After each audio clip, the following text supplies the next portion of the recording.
এখন থেকে আপনার প্রিয় সিরিয়ালগুলো ফ্রিতে দেখুন এক্সক্লুসিভলি শুধুমাত্র সান নেক্সটে। এখনই অ্যাপ ডাউনলোড করুন।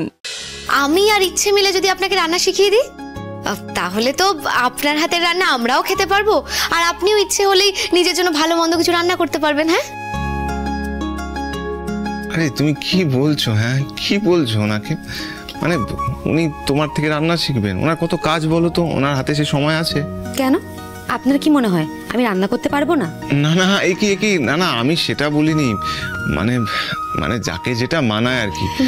তবে হ্যাঁ, এটাও ঠিক, মানে ইচ্ছে যখন প্রথম এসেছিল আমরা ভাবতে পারিনি যে ইচ্ছে রান্না করতে পারবে, তবে এখন তো বেশ রান্না করছে। আমি চাইলে ইচ্ছের থেকে অনেক বেশি ভালো রান্নার সংসার করতে পারবো। তাহলে কি ঠিক হলো? আপনারা আমাকে রান্না শেখাচ্ছেন তো? হ্যাঁ হ্যাঁ, নিশ্চয়ই নিশ্চয়ই, আপনি একদম চিন্তা করবেন না। ও দাঁড়ান 1 মিনিট, আপনার জন্য একটা জিনিস বানিয়েছি, আমি এক্ষুনি নিয়ে আসছি। হ্যাঁ, নিয়ে আসছি।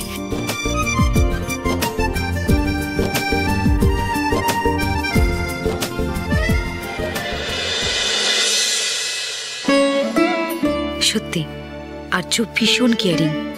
সব মেয়ের জীবনেই এরকম কেয়ারিং একজন থাকা খুব দরকার।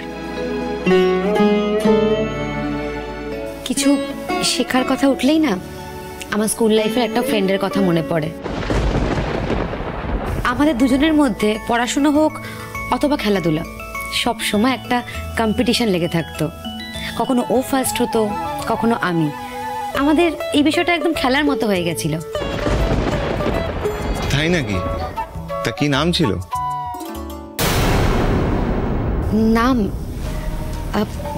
নামটাই আসলে মনে করতে পারছি না। একদিন না হঠাৎ করে আমার লাইফ থেকে হারিয়ে গেল। খুব মিস করি ওকে। স্কুল লাইফের বন্ধু মানে অন্তত 7 বছর বন্ধুত্ব ছিল। চিন্তা করবেন না আপনি, কথায় বলে না যে বন্ধুত্ব 7 বছর থাকে সেটা সারা জীবন থাকে, ও ঠিক ফিরে আসবে, চিন্তা করবেন না।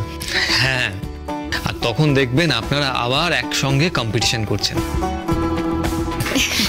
এই যে এসে গেছে, এই নিন, এবার খেয়ে দেখুন কেমন হয়েছে।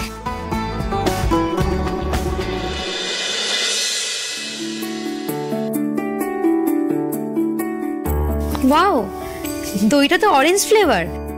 আপনার হাতে জাদু আছে। আসলে আমি এমন টাইপের দই কখনো টেস্ট করিনি। আপনার ভালো লেগেছে? ভালো মানে এক্সিলেন্ট। আমি যদি কখনো ডেয়ারির বিজনেস করি তাহলে এই প্রোডাক্টটাকে আমি ব্র্যান্ড বানিয়ে ছাড়বো।